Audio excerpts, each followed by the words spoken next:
Heading tanks, first left. Got some Willie Pete in that ground floor. Clear forward. Fire when ready.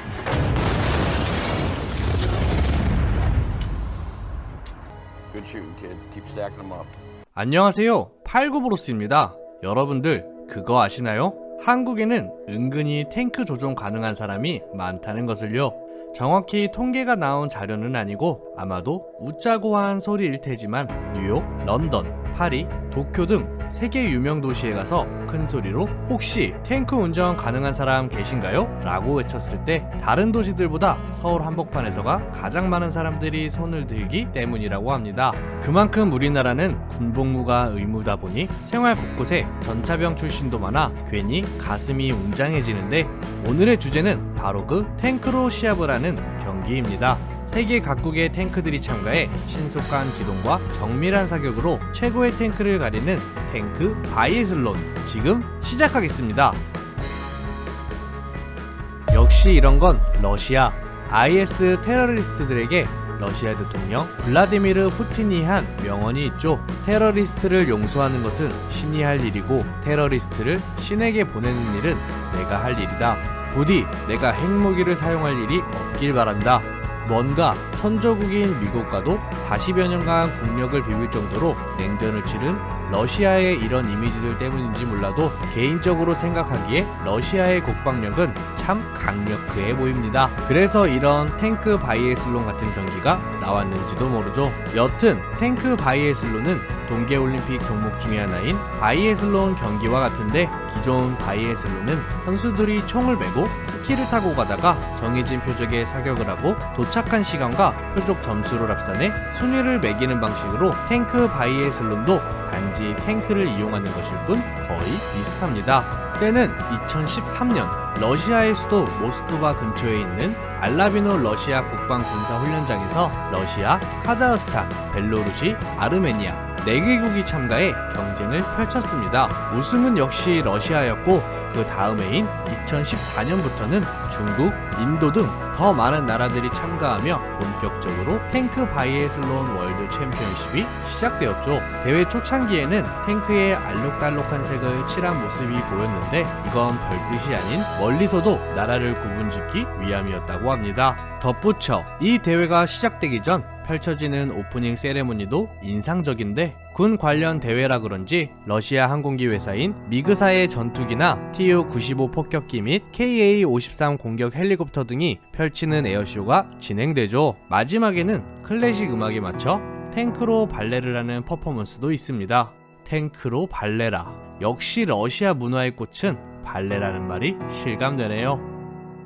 훈련은 실전이다. 군대에서 수없이 들었던 말 다들 기억하시죠? 마찬가지로 탱크 바이애슬론의 경기 방식도 국가 경쟁 게임이긴 하나 실제 전쟁과 같은 상황을 방불케 합니다. 코스는 약 5km로 지뢰밭, 언덕길, 대전차 도랑, 교각 등 험난한 지형지물이 있는데, 지뢰밭에 있는 지뢰는 물론 실제가 아닌 센서형 지뢰겠죠. 진짜 지뢰라면 말이 안 되니까요.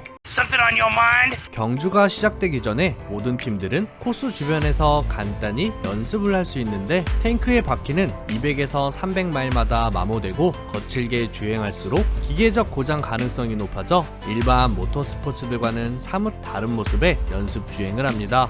그리고 대회는 크게 예선전, 준결승전, 결승전인 3번의 경주가 치러지는데, 예선전에서는 5km의 코스를 총 3바퀴 돕니다. 첫 번째 바퀴에서는 1600, 1700, 1800m 거리에 있는 탱크 크기의 관역을 향해 사격을 하고, 두 번째 바퀴에서는 탱크에 장착된 대공 기관총을 사용해 헬리콥터 모양의 관역을 사격하죠. 마지막 세 번째 바퀴에서는 7.62mm 기관총을 사용해 대전차 박격포 보병 분대를 모방한 표적에 사격을 가합니다. 그렇게 장애물 코스를 통과한 시간과 사격 점수를 합산해 다음 라운드로 올라갈 수 있는데, 준결승전과 결승전에서는 사격 없이 신속한 기동을 해야만 하는 스프린트도 추가되어 4바퀴인 총 20km 정도의 거리를 달려야 하죠. 자, 탱크를 운전하고 탄약 상자를 나르며 관역을 향해 사격까지, 이 모든 것을 다 혼자서 할 수는 없겠죠? 참가하는 팀의 구성원은 한 팀당 최대 20명으로 제한되는데 탱크 승무원인 조종수, 포수, 전차장, 그리고 예비 인원 1명과 탱크 보수 및 기술 지원을 하는 6명, 코칭 인원 2명은 필수입니다. 탱크 바이애슬론은 사격 점수가 포함되니만큼 사수들의 조준 실력도 중요하지만 운전자가 반동을 얼마나 잘 계산하고 경사면에서 얼마나 균형을 잘 맞추는지도 정말 중요하죠. 참가하는 탱크의 승무원들은 현대식 사격 통제 시스템이 없는 탱크 본연의 광학 장치로 조준하기 때문입니다.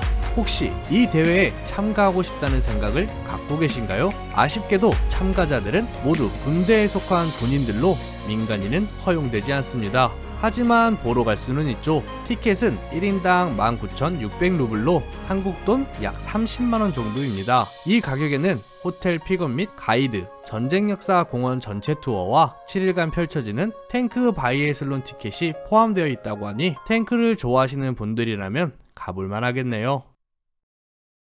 참가하는 탱크들의 스펙. 탱크 바이애슬론에 참가하는 나라들은 거의 러시아에서 생산된 T-72B를 사용하거나 그것과 비슷한 모델로 참가를 합니다. 44톤으로 나름 낮은 중량 대비 준수한 포탑 방어력을 가졌고 800마력 이상의 엔진 탑재로 최고 속도는 시속 80km에 항속거리는 460km로 기동성도 좋았으며 자동 장전 장치까지 있어 그 당시 전차의 완성형이라 불렸습니다.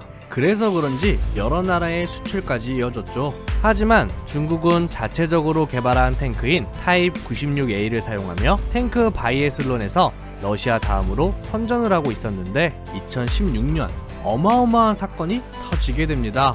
줄곧 2위를 하던 중국이 러시아를 제치고 1위를 하고 싶었던 마음이 너무 크고도 빨랐던 걸까요? 중국은 말 그대로 빨리 달리는 탱크를 선보이기 위해 기계적 도핑을 시도했고 실제로 다른 탱크들보다 속도가 빨랐습니다. 그런데 장애물 코스를 통과하던 도중에 갑자기 앞바퀴가 텅하니 빠져버리며 국제적 망신 아닌 망신을 당하게 되어버렸죠. 그래서 그 구간에서는 사격도 못하게 되었는데 이때 당시 탱크의 상태는 포탑과 외부 연료 탱크를 다 떼어내서 거의 공갈빵 수준으로 텅 빈 상태였다고 합니다. 심지어 탱크의 핵심인 모든 장갑도 뗀 상태였다고 하네요. 그리고 엔진은 1100마력을 웃돌 정도로 공기 흡입도 엄청났는데 구동계 및 트랜스미션에 전혀 신경을 쓰지 못한 모습으로 시속 5에서 10km를 얻으려다가 처참히 망가진 탱크만 보여준 셈이죠. 이때 당시 중국 수뇌부들은 과연 어떤 느낌이었을까요? 러시아가 아닌 곳에서 펼쳐지는 탱크들의 대회. 의아하게도 탱크 바이애슬론에서 언급되지 않는 한 나라가 있었죠. 국방비만 1000조가 넘는 세계에서 가장 강한 미국입니다. 미국이 참가하는 대회는 스트롱 유럽 탱크 챌린지로 유럽권 대회에 참가를 하는데 참가하는 나라들의 라인업만 봐도 독일, 영국, 프랑스, 오스트리아 등으로 원조격인 탱크 바이애슬론 대회보다 화려합니다. 대회의 목적도 단순 1등을 가리는 것이 아닌 참가국 간의 군사 파트너십을 육성하고 군대의 전술 및 기술을 공유하기 위해서라고 하죠. 그리고 생각지도 못한 나라에서 탱크 경기는 열렸는데 바로 북한의 조선인민군 땅크병 경기입니다.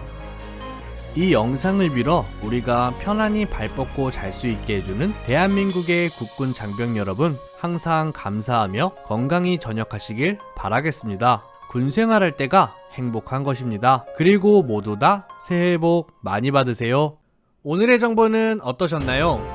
재밌게 보셨다면 좋아요와 구독 부탁드리겠습니다. 끝.